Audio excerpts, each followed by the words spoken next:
Okay, तो जो previous session था उसमें हमने देखा था वाइल लूप के बारे में और डू वाइल के बारे में। हमने देखा था कि दोनों में डिफरेंस क्या रहेगा और सिंटेक्स में क्या डिफरेंस रहेगा और वर्किंग में कौन सी सिचुएशन में हम कौन सा लूप का इस्तेमाल करेंगे। ठीक है, जो हमारा वाइल लूप था वो क्या है कि एंट्री कंट्रोल लूप है, और जो हमारा डू वाइल लूप है वो क्या है, हमारा एग्जिट कंट्रोल लूप है। क्यों? क्योंकि हम वाइल लूप में जब वहाँ पर एंट्री करते हैं वहाँ पर हम क्या करेंगे, कंडीशन को चेक करवाएंगे। सिमिलरली डू वाइल में हम कंडीशन कहाँ चेक करेंगे, तो कि जब हम लूप से एग्जिट होने वाले होते हैं वहाँ पर। तो डू वाइल आपको कहाँ पर यूज करना है कि आपके पास कोई भी ऐसी सिचुएशन हो जहाँ पर आपको बॉडी ऑफ द लूप में जो भी कोड लिखा है उसको आपको एटलीस्ट एक बार आपको क्या करना हो, एग्जीक्यूट करना हो, तब हम क्या करेंगे, डू वाइल का यूज करेंगे, अदरवाइज हम वाइल लूप का यूज करेंगे। ठीक है, तो आज जो हम देखने वाले हैं वो है हमारे पास फॉर लूप। तो कोई भी लूप होगा आपका, उसमें हमारे पास 3 मेजर कंपोनेंट है। कौन कौन से? 3 मेजर कंपोनेंट है हमारे पास। जिसका भी आ रहा है माइक वो ऑफ कर दो प्लीज अपना। Bhargav mic of.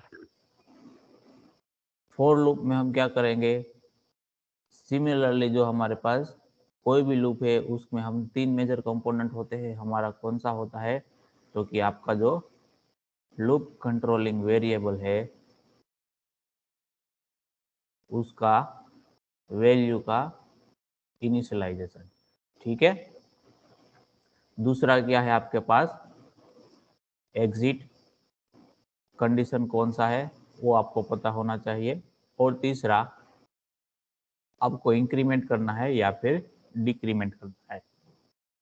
ठीक है, तो ये 3 मेजर कंपोनेंट है। तो ये तीनों कंपोनेंट हम वाइल लूप और डू वाइल लूप में तीनों वैल्यू अलग अलग जगह पर हम लिखते थे। फॉर एग्जांपल वाइल लूप आपने किया है यहाँ पर, तो पहले हम i is equal to 1 initialise करते थे, बाद में वाइल के साथ हम कंडीशन चेक करवाते थे, और लूप के अंदर बॉडी में कहीं पर भी हम इंक्रीमेंट और डिक्रीमेंट करवाते थे। तो ये तीनों तीनों अलग अलग जगह पर हम लिखते थे। ठीक है, सिमिलरली डू वाइल में भी हम वैसा ही करते थे, लेकिन फॉर लूप में क्या है कि आपका जो तीनों कंपोनेंट है उसको हम एक ही लाइन के अंदर लिख देंगे। तो देखो सिंटेक्स क्या है आपके पास फॉर लूप का जो पहले 4 कीवर्ड आएगा आपका, जो कि 32 रिजर्व कीवर्ड है उनमें से एक है। फिर पेरेंथेसिस आएंगे, पेरेंथेसिस में 3 पोर्शन आपको अलग अलग दिए गए हैं। फर्स्ट पोर्शन क्या है, आपको आपका जो भी लूप कंट्रोलिंग वेरिएबल है उसका क्या करना है, आपको वहां पर इनिशियलाइजेशन करना है।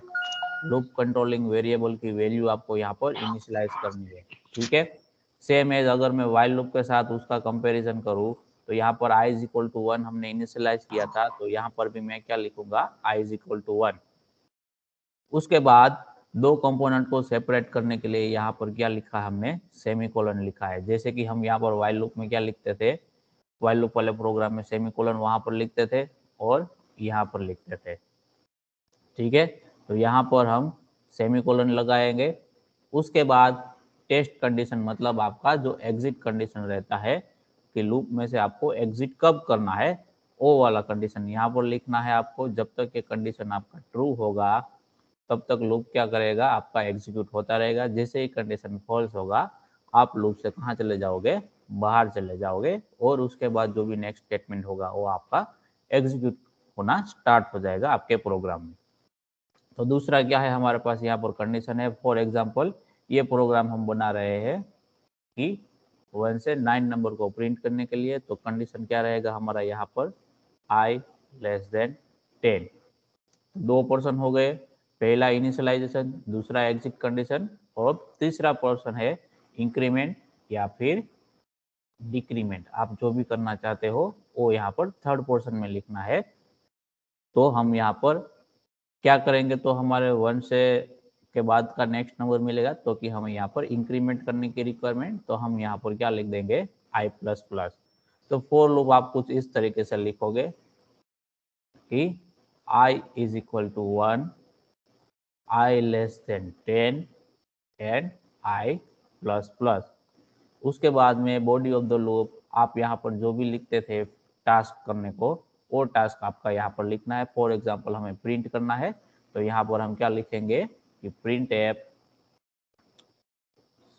लेसन परसेंटेज डी, और आई की वैल्यू को हम प्रिंट करवा देंगे, तो क्या होगा वो 1 से लेके 9 नंबर तक का वैल्यू आपको आउटपुट में प्रिंट करके देगा।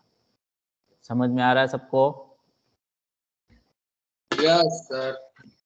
फॉर लूप में क्या डिफरेंस है सर? कि यहाँ पर जो हमारे मेजर 3 कंपोनेंट है लूप के, उसको हम एक साथ में लिख देते हैं, एक ही लाइन के अंदर लिख देंगे, ठीक है। जबकि हम व्हाइल और डू व्हाइल में हम तीनों को अलग अलग पर अलग अलग लाइन्स के अंदर लिख रहे थे, अलग अलग स्टेटमेंट में। तो फॉर लूप का यह फायदा रहेगा आपका कि आप क्या कर सकते हो, तीनों को तीनों एक साथ लिख सकते हो, ताकि आपकी गलती होने की चांसेस कम हो जाए। ऐसा भी हो सकता है कि व्हाइल लूप में अगर आपको इंक्रीमेंट करना था, लेकिन आपको गलती से क्या कर दिया, डिक्रीमेंट कर दिया, तो वो सारी चीज़ें आपको यहाँ पर एक ही साथ में लिखना होता है, तो यहाँ पर थोड़े से गलती के चांसेस क्या हो जाते हैं, कम हो जाते हैं। तो फॉर लूप का काम कैसा है, जैसा व्हाइल लूप का है वैसा ही है। ये भी क्या करेगा, पहले कंडीशन को चेक करेगा, जब भी एंट्री होगी आपकी तभी क्या होगा, कंडीशन को चेक करेगा। तो फॉर लूप भी आपका क्या है, एंट्री कंट्रोल लूप है, जैसे कि व्हाइल लूप आपका एंट्री कंट्रोल लूप है। एग्जिट कंट्रोल लूप ओनली एक ही है, कौन सा है, तो कि डू व्हाइल वाला। समझ में आ रहा है सबको? Yes sir. ओके, अभी हम इसका फ्लो चार्ट देखते हैं कि किस तरीके से फ्लो चार्ट और इसका वर्क करेगा। तो देखो, जैसे ही हम लूप के अंदर एंट्री करेंगे, पहले हम क्या करेंगे, इनिशियलाइजेशन करेंगे। मैं यहाँ पर लिख देता हूँ वापस से, ये क्या होगा आपका i is equal to 1 initialisation हो गया, फिर i लेस देन 10 आपका कंडीशन चेक हो गया, एग्जिट कंडीशन हो गया, और आपका यहाँ पर इंक्रीमेंट हो गया। तो पहले हम क्या करेंगे,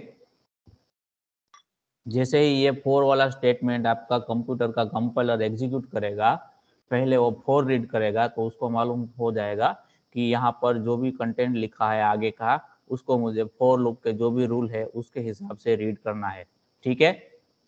तो कंपाइलर को पता चल जाएगा कि मुझे फोर लूप के कंपोनेंट को रीड करना है अभी। तो जैसे ही वो पेरेंथेसिस के बाद का जो भी यहाँ पर एक्सप्रेशन लिखा होगा, तो यहाँ पर आपको एक्सप्रेशन क्या लिखना है, आपका जो भी लूप कंट्रोलिंग वेरिएबल है उसकी वैल्यू को आपको इनिशियलाइज करना है। तो यहाँ पर वो क्या करेगा, i इज इक्वल टू 1 करेगा। लेकिन यहाँ पर जब आप लूप कंट्रोलिंग वेरिएबल यूज करो, उससे पहले उसका डिक्लेरेशन होना जरूरी है। अगर डिक्लेरेशन नहीं हुआ होगा तो आपको कंपाइलर एरर दे देगा कि variable i is not declared, ठीक है। जैसे कि हम व्हाइल और डू व्हाइल में यूज करते थे वैसे ही यहाँ पर हम इनिशियलाइजेशन करते हैं, लेकिन डिक्लेरेशन उसका पहले से होना चाहिए। समझ में आ रहा है सबको? Yes sir. ओके, तो फर्स्ट पोर्शन क्या हो गया आपका, इनिशियलाइजेशन का हो गया, आपकी वैल्यू इनिशियलाइज हो गई यहाँ पर। ओके, उसके बाद सेकंड क्या होगा आपका, कंडीशन चेक होगा कि जो i की वैल्यू इनिशियलाइज की हुई है उसके हिसाब से ये कंडीशन सेटिस्फाई होता है कि नहीं होता है। अगर कंडीशन सेटिस्फाई होता है आपका, यानी कि कंडीशन ट्रू होता है, तो क्या होगा, ये थर्ड वाला पोर्शन अभी एग्जीक्यूट नहीं होगा, ठीक है। लिखा है हमने साथ में, लेकिन अभी ये एग्जीक्यूट नहीं होगा। पहले क्या होगा, इनिशियलाइजेशन होगा वेरिएबल का, फिर कंडीशन चेक होगा। अगर कंडीशन ट्रू है तो क्या हो जाएगा, यहाँ पर आपके बॉडी ऑफ द लूप में जो भी कोड लिखा है वो सारा क्या होगा, एग्जीक्यूट होगा। जैसे ही आप बॉडी ऑफ द लूप के लास्ट लाइन पे पहुंच जाओगे और लास्ट लाइन एग्जीक्यूट हो जाएगा, उसके बाद आपका ये थर्ड वाला पोर्शन एग्जीक्यूट होगा। कब, तो कि ये पूरा बॉडी एग्जीक्यूट हो जाने के बाद, वेदर यहाँ पर इंक्रीमेंट है या फिर डिक्रीमेंट है। हमारे केस में इंक्रीमेंट है, तो क्या होगा, यहाँ पर इंक्रीमेंट का ऑपरेशन परफॉर्म होगा, और उसके बाद वापस से कहाँ आएंगे हम, कंडीशन चेक करने, ठीक है। दोबारा इनिशियलाइजेशन नहीं होगा। इनिशियलाइजेशन का पार्ट है वो ओनली वन टाइम, जब फर्स्ट टाइम आप जाओगे एग्जीक्यूट करोगे फॉर लूप को तभी होगा। उसके बाद क्या होगा, जैसे ही इंक्रीमेंट हो जाएगा उसके बाद वापस से कंडीशन चेक होगा। अगर फिर से कंडीशन ट्रू होता है आपका तो फिर से सारे स्टेटमेंट एग्जीक्यूट होंगे। जैसे ही लास्ट स्टेटमेंट कंप्लीट हो जाएगा वापस से क्या होगा, आपका ये थर्ड पार्ट है आपका फॉर लूप का, वो एग्जीक्यूट होगा इंक्रीमेंट डिक्रीमेंट का। अगर इंक्रीमेंट का है तो इंक्रीमेंट हो जाएगा। जैसे ही वो खत्म होगा वापस से हम कहाँ जाएंगे, कंडीशन को चेक करने जाएंगे। अगर कंडीशन ट्रू रहता है तो वापस से सेम प्रोसीजर रिपीट। कब तक ये प्रोसेस रिपीट होगा, जब तक आपका ये कंडीशन है वो फॉल्स नहीं होता है तब तक। जैसे ही ये कंडीशन फॉल्स होगा कहाँ चले जाओगे आप, ये जो दोनों कर्ली ब्रैकेट है आपके फॉर लूप के, उसके बाद का जो भी स्टेटमेंट यहाँ पर होगा आपके प्रोग्राम में वहां पर आप डायरेक्टली चले जाओगे जैसे ही ये कंडीशन आपका फॉल्स होता है। समझ में आ रहा है सबको? Yes, Yes, sir. sir. Okay, देखो यहाँ पर जो इंक्रीमेंट का जो ये वाला पार्ट है वो होता तो वाइल लूप की तरह ही है। वाइल लूप में हम क्या कर रहे थे, कंडीशन लिख देते थे और एंड में हम क्या करते थे, इंक्रीमेंट को डिक्रीमेंट करवाते थे। उससे पहले बॉडी के सारे स्टेटमेंट एग्जीक्यूट हो जाते थे। यहाँ पर भी सेम वस्तु हो रही है कि पहले क्या होते हैं, बॉडी के सारे स्टेटमेंट एग्जीक्यूट होते हैं, सब एग्जीक्यूट होने के बाद इंक्रीमेंट हो रहा है। सिर्फ लिखने का जो पोजीशन है वो चेंज हुआ है, अदरवाइज वर्किंग इंटरनल वर्किंग दोनों का क्या है आपके पास सेम है। समझ में आ रहा है सबको? Yes, sir. इसमें किसी को डाउट है? No, sir. ओके, तो फॉर लूप के लिए हम प्रोग्राम लिख के देखते हैं कि किस तरीके से हम फॉर लूप के लिए प्रोग्राम को लिख सकते हैं। तो यहाँ पर हम चले आते हैं हमारे प्रोग्रामिंग टर्मिनल पे। पहले वे इनपुट आउटपुट डायरेक्टरी यानी कि इनपुट आउटपुट फंक्शन जहाँ से हम यूज करेंगे उस फाइल का हम यहाँ पर हमारे प्रोग्राम में एडिशन कर देते हैं, उसको लिंक कर देते हैं। तो उसके लिए हम लिखेंगे इंक्लूड stdio.h लिखेंगे। उसके बाद लिखेंगे हम void main लिख देंगे।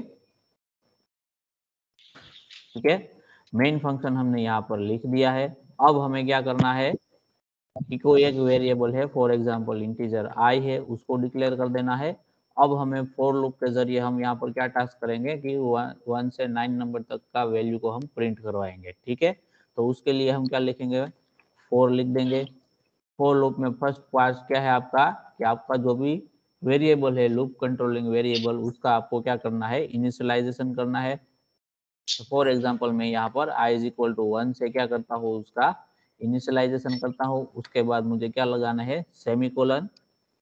उसके बाद में मुझे क्या लिखना है, टेस्ट कंडीशन यानी कि एग्जिट कंडीशन, कि मेरा लूप कब एग्जिट होगा, कब मुझे स्टॉप कर देना है टास्क को जो हम रिपीटेडली परफॉर्म कर रहे हैं। तो उसके लिए हम क्या लिखेंगे, i लेस देन 10 लिखते हैं, ताकि i की वैल्यू 9 हो तब तक हम क्या करें, यहाँ पर हमारा टास्क जो है प्रिंट करने का उसको एग्जीक्यूट करवाता रहे। और जैसे ही एक टास्क खत्म होता है हमें क्या करना है, i की वैल्यू को इंक्रीमेंट करना है। तो हमने वो कर दिया। अब बॉडी ऑफ द लूप में हमें जो भी टास्क परफॉर्म करना है वो हम लिखेंगे। तो टास्क हमें क्या करना है, तो कि नंबर को प्रिंट करवाना है।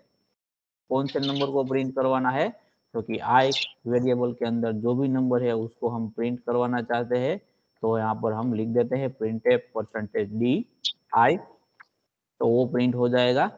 उसके बाद में लूप के बाहर हम स्टेटमेंट लिख देंगे ताकि हमें पता चलेगा कि हमारे लूप में से हम कब एग्जिट हो रहे हैं। तो यहाँ पर लिख देंगे गुड बाय। समझ में आ रहा है सबको program? Yes, sir. Yes, sir. Okay, अभी हम इसको एग्जीक्यूट करके देखते हैं कि हमें आउटपुट क्या मिलता है। तो देखो आउटपुट में हमें क्या मिला, 1 to 9 नंबर हमें यहाँ पर मिले। आउटपुट में हमें क्या मिला, 1 to 9 नंबर हमें मिले आउटपुट के अंदर।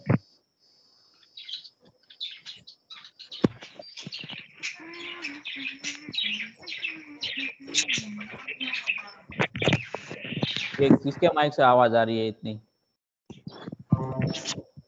ऑफ कर दो प्लीज अपना माइक।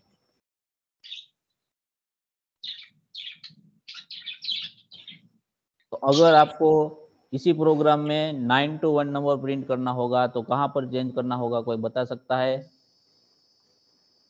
आपके पास ये प्रोग्राम है, यहाँ पर क्या हो रहा है अभी 1 to 9 नंबर इस तरीके से प्रिंट हो रहा है, लेकिन अगर मुझे क्या करना है 9 8 7 6 5 3 सॉरी 4 3 2 1 इस तरीके से प्रिंट करना है आउटपुट के अंदर, तो मुझे प्रोग्राम के अंदर कहां पर चेंजेस करना होगा, कोई बता सकता है? आई को 10 करना पड़ेगा। आई स्मॉलर देन 10 I करना is होगा। equal to 10, okay, I smaller than 10, I greater than greater than 10, 10, I discriminate, I minus minus. I minus minus, okay. एक आंसर ये हुआ, और किसी को दूसरा आंसर लग रहा है किसी को कि कोई और आंसर हो सकता है? I greater than 0. ओके, बाकी सब एज इट इज रखूं? हाँ बाकी सब 8 easy. Okay, I greater than 0। और कोई? तो देखो यहाँ पर इनिशियली अगर आप ये फर्स्ट केस लेते हो तो इनिशियली I का वैल्यू क्या होगा आपके पास 10 होगा, तो पहले I का वैल्यू इनिशियलाइज हो जाएगा। उसके बाद हम क्या करेंगे कंडीशन चेक करेंगे, तो कंडीशन क्या है आपकी I ग्रेटर देन 10, तो I का वैल्यू क्या है तो कि 10 है, तो 10 ग्रेटर देन 10 करेंगे तो ये कंडीशन आपका फर्स्ट टाइम में ही क्या हो जाएगा फॉल्स हो जाएगा, तो आपका ये जो प्रिंटफ का स्टेटमेंट है वो कभी भी एग्जीक्यूट होगा ही नहीं जो आपने अंदर लिखा हुआ है। आप डायरेक्टली कहाँ चले जाओगे गुड बाय पे चले जाओगे, ठीक है। तो यहाँ पर हम I ग्रेटर देन 10 नहीं लिख सकते हैं। अगर उसकी जगह हमने I ग्रेटर देन 0 लिखा है तो क्या होगा, तो कि इनिशियली I की वैल्यू 0 है, जैसे ही I ग्रेटर देन 10 वाला कंडीशन हम यहाँ पर यूज नहीं कर रहे, कौन सा यूज करेंगे कि I ग्रेटर देन 0, यानी कि I की वैल्यू जो है वो जब तक 0 से बड़ी है तब तक हम क्या करेंगे ये वाला जो प्रिंटिंग का टास्क है उसको हम परफॉर्म करेंगे। तो अभी I की वैल्यू क्या है तो कि 10 है, तो 10 ग्रेटर देन 0, तो कंडीशन क्या होगा आपका ट्रू होगा। कंडीशन ट्रू होगा तो आउटपुट में क्या प्रिंट होगा I का वैल्यू प्रिंट होगा, तो I का वैल्यू क्या है आपके पास 10 है, ठीक है। अगर हमें 9 से स्टार्टिंग करना है प्रिंट करना, तो यहाँ पर I की वैल्यू की जगह 10 की जगह हम क्या कंसीडर करेंगे 9। अगर 10 से आप स्टार्ट करते हो तो आपका 10 से 1 तक प्रिंट होगा, ठीक है। तो अभी हमने 10 कंसीडर कर लिया, तो पहले आपका आउटपुट क्या प्रिंट होगा 10। उसके बाद क्या होगा आपका डिक्रीमेंट का ऑपरेशन होगा, तो डिक्रीमेंट होगा तो डिक्रीमेंट होने के बाद I का वैल्यू क्या हो जाएगा आपका 9 हो जाएगा। उसके बाद अब हम वापस से क्या करेंगे इनिशियलाइजेशन नहीं करेंगे, इनिशियलाइजेशन एक ही बार होगा, वापस से हम नेक्स्ट टाइम क्या करेंगे कंडीशन को चेक करेंगे। कंडीशन क्या है आपका कि I ग्रेटर देन 0, I का वैल्यू क्या है अभी 9 है, 9 ग्रेटर देन 0 कंडीशन ट्रू, तो प्रिंट क्या होगा I का वैल्यू जो कि है 9। उसके बाद वापस से I का वैल्यू क्या होगा डिक्रीमेंट होगा, तो अभी I का वैल्यू क्या हो जाएगा 8। वैसे कब तक चलता जाएगा जब तक कि I का वैल्यू लास्ट में क्या होगा 0 होगा, डिक्रीमेंट होते होते एक पॉइंट ऐसा आएगा वहां पर I का वैल्यू क्या हो जाएगा 0 हो जाएगा, तो उस टाइम आप सेम कंडीशन चेक करोगे कि I ग्रेटर देन 0, तो 0 ग्रेटर देन 0 कंडीशन आपका फॉल्स हो जाएगा, आप लूप में से क्या हो जाओगे एग्जिट हो जाओगे और यहाँ पर आ जाओगे आप, तो गुड बाय का आपका स्टेटमेंट है वहां पर। समझ में आ रहा है सबको? Yes sir. Yes, sir. Okay, तो ये जो चेंजेस हमने यहाँ पर डिस्कस किए उसको मैं यहाँ पर अप्लाई करके देखता हूँ, ठीक है। तो यहाँ पर मैं क्या कर देता हूँ 10 कर देता हूँ, और यहाँ पर क्या हो जाएगा ग्रेटर देन 0, और हमारा I माइनस माइनस हो जाएगा। अब हम इसको एग्जीक्यूट करके देखते हैं कि हमें आउटपुट क्या मिल रहा है। तो देखो आउटपुट में आपको यहाँ पर क्या मिल रहा है कि 10 से स्टार्ट हुआ आपका, ठीक है, 10 से स्टार्ट हुआ अप टू 1 तक। उसके बाद आप जैसे ही I का वैल्यू 0 हुआ, आपका कंडीशन I ग्रेटर देन 0 था वो क्या हो गया यहाँ पर फॉल्स हो गया, जैसे ये कंडीशन फॉल्स हुआ, आप डायरेक्टली जो फॉर लूप के बाहर का जो भी स्टेटमेंट है उसके बाद का है, ये पूरा फॉर लूप है, ठीक है, ये पूरा फॉर लूप का ही पोर्शन है। कर्ली ब्रैकेट यहाँ पे स्टार्ट हुए और यहाँ पर हमारे क्लोज हो गए, तो आप क्लोजिंग कर्ली ब्रैकेट है उसके बाद का जो भी स्टेटमेंट है वहां पर चले जाओगे, तो हमारे पास उसके बाद का स्टेटमेंट कौन सा है, जो कि गुड बाय मैसेज प्रिंट करने का है। तो यहाँ पर हमारे आउटपुट में भी हमें गुड बाय मैसेज प्रिंट हुआ मिलेगा वहां पर। समझ में आ रहा है सबको? Yes, Yes, sir. Yes, sir. For loop में अभी किसी को कोई डाउट है? no sir. किसी को इसमें डाउट है तो पूछो। ओके, तो अभी हम नेक्स्ट पॉइंट डिस्कस कर लेते हैं।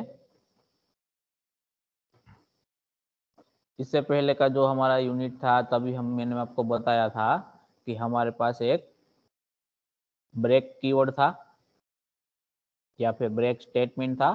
तो इसका काम क्या था, कोई बता सकता है ब्रेक का? लूप के बाहर निकलने का। यस, आप क्या करोगे, लूप और आपका कोई भी ब्लॉक होगा वहां से आप क्या करोगे, एग्जिट करोगे, ठीक है। तो ब्रेक स्टेटमेंट आप लूप के केस में भी यूज कर सकते हो, जब भी आपका ये एग्जीक्यूट होगा तो आपका क्या हो जाएगा, वहां से ब्रेक हो जाएगा। उसके अलावा हमारे पास दूसरा भी कीवर्ड था जो मैंने बताया था कि ब्रेक का अपोजिट होगा, तो यहाँ पर क्या होगा, कंटिन्यू। कंटिन्यू जो स्टेटमेंट है उसका काम क्या है कि to skip current iteration. Iteration तो सबको पता है ना, जो लूप में हम जो बार बार यहाँ पर नीचे से ऊपर जाते हैं उसको क्या बोलते हैं, इटरेशन। अगर हम 3 बार वो नीचे से ऊपर गए तो हमने कितने इटरेशन कंप्लीट किए, तो कि 3 इटरेशन हुए हमारे, ठीक है। तो कंटिन्यू का यूज क्यों करेंगे हम, to skip the current iteration, यानी कि जैसे ही आपका कंटिन्यू स्टेटमेंट एग्जीक्यूट होगा उसके बाद में कोई भी स्टेटमेंट जो लिखा होगा वो सारा क्या हो जाएगा, स्किप हो जाएगा और आप नेक्स्ट इटरेशन में चले जाओगे। अगर उसको मैं एग्जांपल के साथ आपको दिखाऊं कि अगर आप फॉर लूप यूज कर रहे हो कि i इज इक्वल टू 1, अभी जो हमने देखा उसी तरह कि और i लेस देन 10 हो i प्लस प्लस, तो यहाँ पर आपने क्या किया हुआ है, प्रिंट किया हुआ है। अगर मैं यहाँ पर प्रिंट एफ करके लिख देता हूँ कि print F percentage D I, तो यहाँ पर हम क्या कर रहे हैं कि 1 से लेके 9 नंबर तक के सारे नंबर को हम क्या कर रहे हैं, 1 बाय 1 प्रिंट कर रहे हैं। अगर आपको ऐसा करना है तो ये आइडियल सिचुएशन हो गई, सारे के सारे नंबर यहाँ पर प्रिंट होते हैं, ठीक है। अगर आपके पास कोई भी एक्सेप्शन है कि सपोज आप ऐसा चाहते हो कि जब 5 नंबर आए तो मुझे 5 को प्रिंट नहीं करना है, ठीक है, 5 नंबर को मुझे प्रिंट नहीं करना है, उसके अलावा सारे के सारे नंबर को मुझे क्या करना है, प्रिंट करना है। यानी कि मुझे आउटपुट क्या चाहिए, 1 2 3 4 5 नहीं चाहिए, 6 7 8 9, यानी कि 5 को मुझे क्या करना है, यहाँ पर स्किप करवा देना है। समझ में आ रहा है सबको? आउटपुट मुझे क्या चाहिए, Yes. कि आउटपुट मुझे कुछ इस तरीके का चाहिए कि 5 नंबर जो है उसको मुझे क्या कर देना है, यहाँ से स्किप करवा देना है। तो हमारे पास कोई भी इटरेशन है उसको स्किप करवाने के लिए यहाँ पर कौन सा कीवर्ड है हमारे पास, तो कि कंटिन्यू है। तो हमें चेक करना होगा कि कंटिन्यू को एग्जीक्यूट हम कब करवाए, ठीक है, कंटिन्यू को एग्जीक्यूट हम कब करवाए। तो यहाँ पर हम कंडीशन लिख देते हैं कि if i is equal to 5, तो वहां पर हम क्या लिख देंगे, कंटिन्यू लिख देंगे, ठीक है। i इज इक्वल टू 5 में पूरा सही तरीके से लिखता हूं ताकि आपको अच्छे से समझ में आए, ठीक है। तो यहाँ पर हम क्या लिखेंगे कि if i is equal to 5 तो हम क्या कर देंगे, कंटिन्यू कर देंगे और उसके बाद हमारा जो स्टेटमेंट था प्रिंट का उसको हम करवाएंगे कि प्रिंट एफ %d i। तो देखो यहाँ पर क्या होगा, इनिशियली i का वैल्यू 1 है, तो फर्स्ट टाइम i का वैल्यू 1 है तो फॉर लूप का कंडीशन तो ट्रू होगा, लेकिन इफ वाला ट्रू नहीं होगा, तो ये स्टेटमेंट आपका एग्जीक्यूट नहीं होगा। तो आपका ये स्टेटमेंट क्या हो जाएगा, यहाँ पर एग्जीक्यूट हो जाएगा और आपको आउटपुट में क्या मिलेगा, 1 मिलेगा। दूसरी बार i का वैल्यू 2 होगा तो उसमें भी ये इफ वाला स्टेटमेंट एग्जीक्यूट नहीं होगा, तो आपको आउटपुट में 2 मिलेगा, 3 मिलेगा, 4 मिलेगा। लेकिन जैसे ही i की वैल्यू 5 होगी, आपका ये कंडीशन जो इफ वाला स्टेटमेंट आपका लिखा है वो क्या हो जाएगा, यहाँ पर ट्रू हो जाएगा। ट्रू हो जाएगा तो उसका जो बॉडी है वो एग्जीक्यूट होगा। वहां पर हमने क्या लिखा है, कंटिन्यू लिखा है। तो जैसे ही कहीं पर भी लूप में कंटिन्यू स्टेटमेंट एग्जीक्यूट करेगा कंपाइलर, तो उसके बाद के जितने भी स्टेटमेंट यहाँ पर लिखे होंगे, यहाँ पर हमारे केस में एक ही है, अगर 100 स्टेटमेंट भी लिखे होंगे कंटिन्यू एग्जीक्यूट होने के बाद में नीचे वाले पोर्शन में, ठीक है, तो वो एग्जीक्यूट नहीं होंगे और डायरेक्टली हम कहाँ चले जाएंगे, वापस से तो नेक्स्ट इटरेशन होगा वहां पर हम चले जाएंगे नेक्स्ट इटरेशन में, यानी कि i का वैल्यू इंक्रीमेंट हो जाएगा और वापस से हम क्या करेंगे, कंडीशन को चेक करेंगे। तो जैसे ही i का वैल्यू 5 होगा तो हम कंटिन्यू एग्जीक्यूट करेंगे। तो कंटिन्यू एग्जीक्यूट करेंगे तो जब भी कंपाइलर कंटिन्यू एग्जीक्यूट करेगा तो क्या होगा, वहां पर उसके बाद कंटिन्यू स्टेटमेंट जहां से एग्जीक्यूट हो रहा है उसके बाद के जितने भी स्टेटमेंट है वो सारे क्या हो जाएंगे, वहां पर स्किप हो जाएंगे। समझ में आ रहा है सबको? Yes sir. वो सारे स्टेटमेंट स्किप हो जाएंगे और वापस से अगर इंक्रीमेंट करना है या फिर डिक्रीमेंट करना है किसी भी वेरिएबल में, वो हो जाने के बाद वापस से हम दोबारा नया स्टेटमेंट स्टार्ट करेंगे।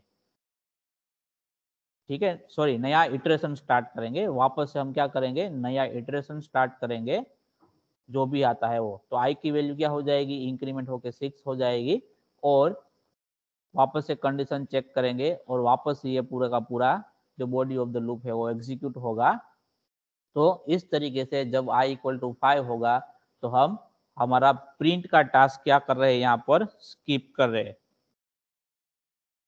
समझ में आ रहा है सबको? यस ठीक है, तो आपके सर। पास अगर हाँ डाउट है किसी को?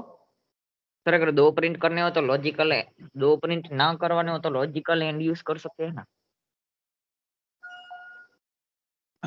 मतलब आप 2 नंबर प्रिंट नहीं करवाना चाहते हो, फॉर एग्जांपल 5 और 7, वही बता रहे हो ना आप? हाँ यही है, उसके लिए लॉजिकल एंड यूज कर सकते हैं ना। तो वहां पर आप क्या करना चाहते हो, लॉजिकल एंड। तो आप कंडीशन फॉर एग्जांपल इस तरीके से लिखना चाहते हो कि i = 5 एंड i = 7, करेक्ट? आप ये कहना चाहते हो। यहाँ पर हम कंटिन्यू लिख देंगे, ठीक है? आप इसी तरीके से बोल रहे हो ना?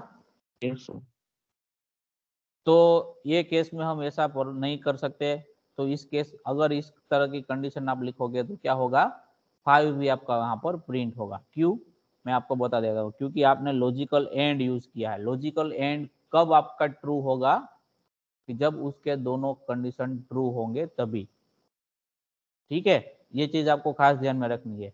लॉजिकल एंड कब ट्रू होगा, जब आपकी दोनों कंडीशन है ये ट्रू होगी तभी।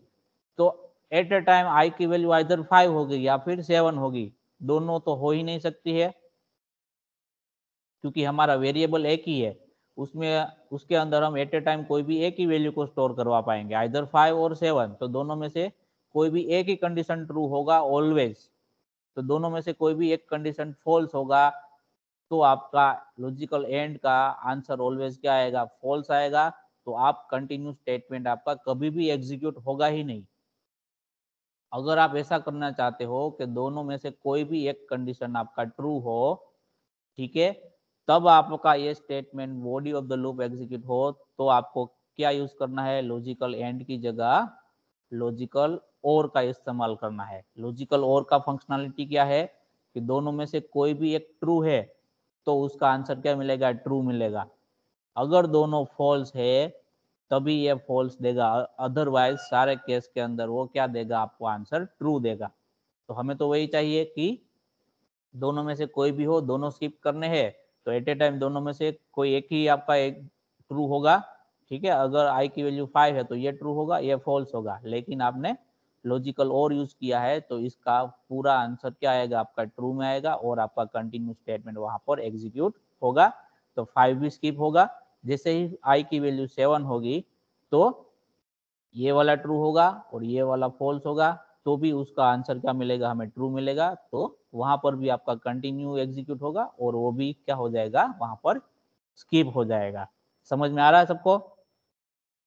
यस ओके, तो इन दोनों केसों को हम क्या कर देंगे, वन बाय वन यहाँ पर हम प्रोग्राम में इंप्लीमेंट करके देखते हैं कि हमें आउटपुट जो हमने यहाँ पर डिस्कस किया उसके अकॉर्डिंग मिलता है कि नहीं मिलता है। ठीक है, तो प्रोग्रामिंग टर्मिनल पे चले जाते हैं हम। यहाँ पर हमने जो प्रोग्राम लिखा है उसमें हम क्या कर देते हैं, मॉडिफिकेशन कर देते हैं। वापस से हम यहाँ पर आई की वैल्यू 1 कर देते हैं, आई लेस देन 10 कर देते हैं और वापस से यहाँ पर आई प्लस प्लस कर देते हैं। ठीक है, तो हमारा टास्क तो प्रिंटिंग का ही है, लेकिन प्रिंट का जो टास्क है उसको हमें क्या करना है, कोई एक कंडीशन है जो है उसको चेक करने के बाद लिखना है। कंडीशन क्या है हमारा कि हमें अगर आई का वैल्यू 5 हो जाता है तो हमें उसकी वैल्यू प्रिंट नहीं करवानी है। तो उसके लिए हमें क्या करना है, यहाँ पर कंटिन्यू स्टेटमेंट लिख देना है। ठीक है, हम लूप से एग्जिट नहीं कर जाएंगे, ध्यान रखना। ब्रेक में क्या होगा, आप डायरेक्टली एग्जिट कर जाओगे, यहाँ पर हम एग्जिट नहीं करेंगे। क्या होगा, हम नेक्स्ट इटरेशन में चले जाएंगे और करंट इटरेशन में जितने भी स्टेटमेंट हो गए ये वाला कंटिन्यू एग्जीक्यूट होने के बाद वो सारे क्या हो जाएंगे, यहाँ पर स्किप हो जाएंगे। ठीक है, तो अब हम इसको एग्जीक्यूट करके देखते हैं कि हमें आउटपुट किस तरीके से मिलता है। यहाँ पर देखो आउटपुट में क्या मिला हमें,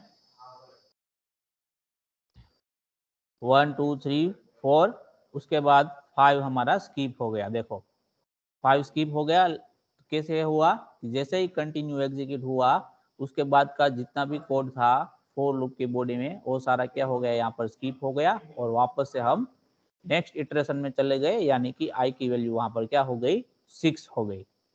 समझ में आ रहा है सबको?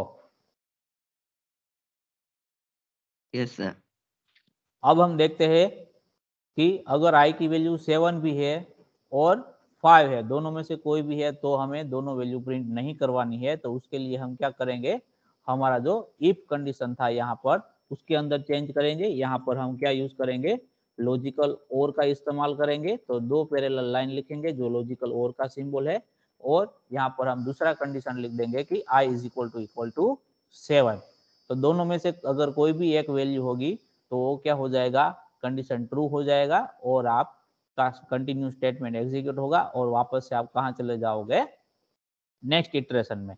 तो हम इसको एग्जीक्यूट करके देखते हैं और चेक करेंगे कि आउटपुट हमें क्या मिल रहा है। तो देखो यहाँ पर आउटपुट में क्या मिल रहा है, हमें 4 के बाद 5 नहीं मिल रहा और 6 के बाद 7 भी हमने स्किप कर दिया। तो इस तरीके से आप स्किप कर सकते हो। अगर आपका तीसरा कोई भी वैल्यू आप स्किप करवाना चाहते हो, फॉर एग्जाम्पल आपको 8 भी नहीं लिखना है यहाँ पर या फिर 3, ठीक है, 3 को भी नहीं लिखना है तो आप क्या कर सकते हो, ये कंडीशन के अंदर दूसरा एक ऐड कर सकते हो। यहाँ पर आप कितने भी कंडीशन लिख सकते हो, लेकिन उसका लॉजिक क्या होगा, जैसे 2 के लिए होता है वैसे ही होगा कि अगर कोई भी एक कंडीशन ट्रू होगा तो ये एग्जीक्यूट होगा। अगर लॉजिकल एंड यूज किया है यहाँ पर और की जगह, तो वहां पर ये body of the loop execute होने के लिए क्या आपका कंडीशन होना चाहिए, मैट होना चाहिए कि तीनों का तीनों ट्रू होने चाहिए, तभी आपका ये एग्जीक्यूट होगा। यहाँ पर हमने और किया है तो तीनों में से कोई भी एक हम क्या करेंगे, यहाँ पर ट्रू होगा तो क्या हो जाएगा, हमारा ब्लॉक वो वाला एग्जीक्यूट हो जाएगा। तो देखो यहाँ पर हमें 3 के लिए भी हमने क्या कर दिया, स्किप कर दिया। आउटपुट क्या मिला हमें, 1 2 4, 5 भी स्किप हो गया, 6 7 भी स्किप हो गया, 8 और 9। समझ में आ रहा है सबको? यस सर ओके, तो यहाँ पर हम ये कंडीशन को हटा देते हैं और जो हमारा कंटिन्यू वाला यहाँ पर जो हमने स्टेटमेंट लिखा है उसको हम कमेंट कर देते हैं, उसकी जगह में यहाँ पर ब्रेक लिखता हूँ। अब कोई बता सकता है मुझे आउटपुट क्या मिलेगा? किसी को आइडिया लग रहा है? Goodbye. डायरेक्ट तक गुड बाय आएगा। मिलेगा? 4 तक आएगा। ओके, 1 2 3 4। और कोई आंसर किसी को?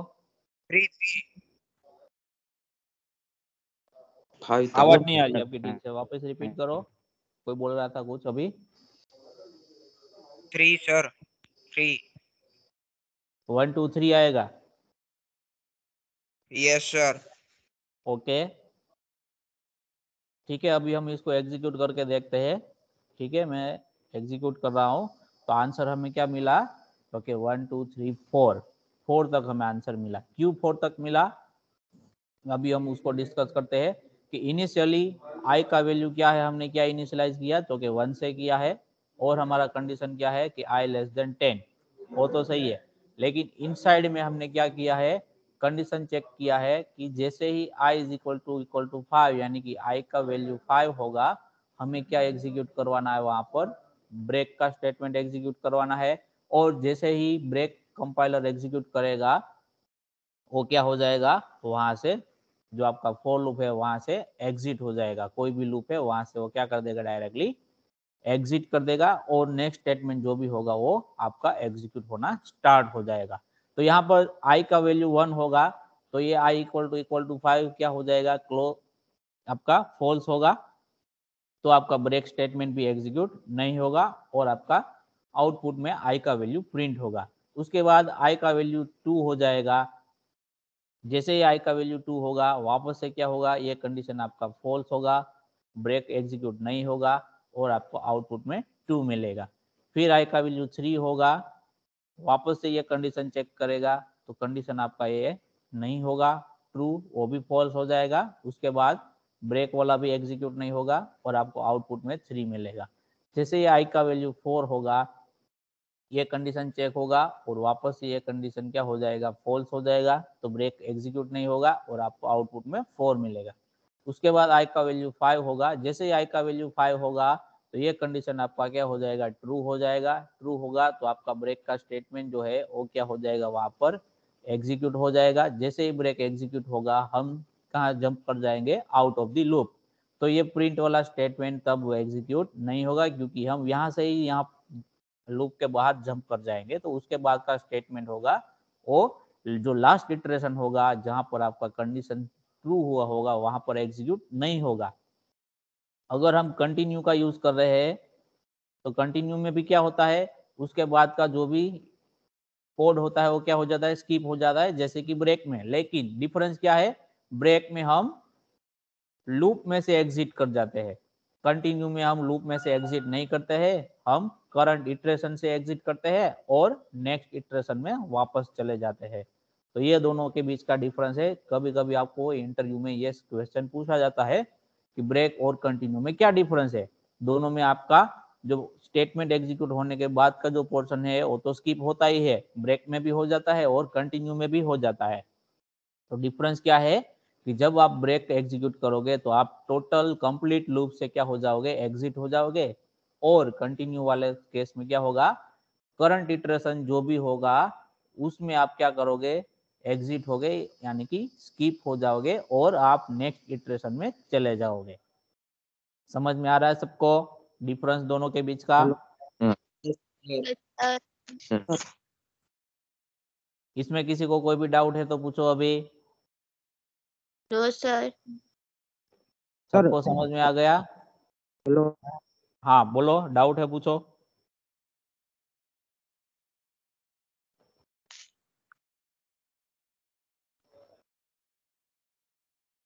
પૂછો જે પણ ડાઉટ હોય એ પૂછો તમને।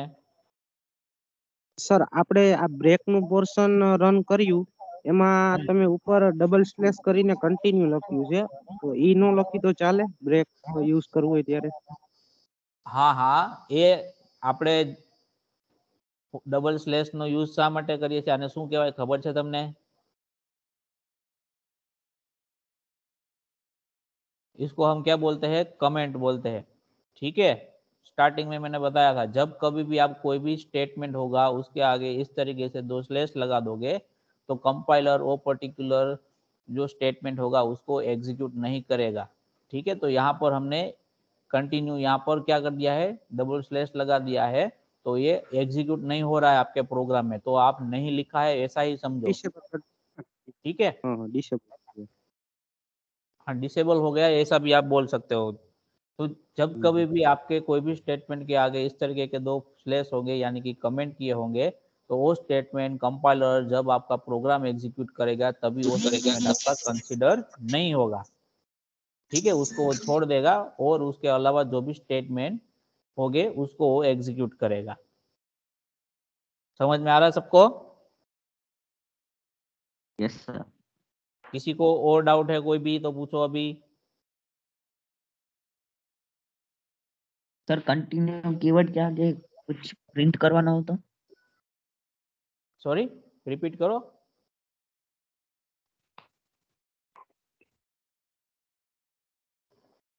તમારો અવાજ બરોબર कंटिन्यू નથી कीवर्ड के આવ્યો। आगे कुछ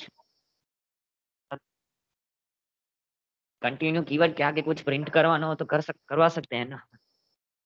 कंटिन्यू के बाद पहले पहले हाँ पहले करवा सकते हो, पहले का जो भी होगा वो सारा एग्जीक्यूट होगा। ठीक है, कंटिन्यू से पहले का जो भी होगा वो क्या होगा? अगर आपने यहाँ पर if i is equal to 5 किया है और यहाँ पर आपने प्रिंट करवा दिया है आई का वैल्यू, तो ये प्रिंट होगा। कंटिन्यू के बाद का जो भी है वो प्रिंट नहीं होगा वहां पर। ठीक है, तो यहाँ पर एंड में कंटिन्यू लिखा है तो उसका कोई मीनिंग रहेगा नहीं। आप क्या करोगे? एंड में जो होगा उसके बाद तो आप क्या करोगे? वापस से नेक्स्ट इटरेशन में जाने ही वाले हो, तो यहाँ पर स्किप का कोई मीनिंग रहेगा नहीं। ठीक है, उससे पहले जो भी आएगा वो सारा एग्जीक्यूट होगा, उसमें कुछ भी चेंजेस नहीं आएगा। जैसे ही ये स्टेटमेंट आपका एग्जीक्यूट होगा वहां से उसके बाद का जो भी होगा वो सारा क्या होगा? स्किप होगा और आप नेक्स्ट इटरेशन में चले जाओगे। उसके पहले का होगा वो सारा एग्जीक्यूट होगा। ठीक है, किसी को और कोई डाउट है आज के सेशन में? No sir. No sir.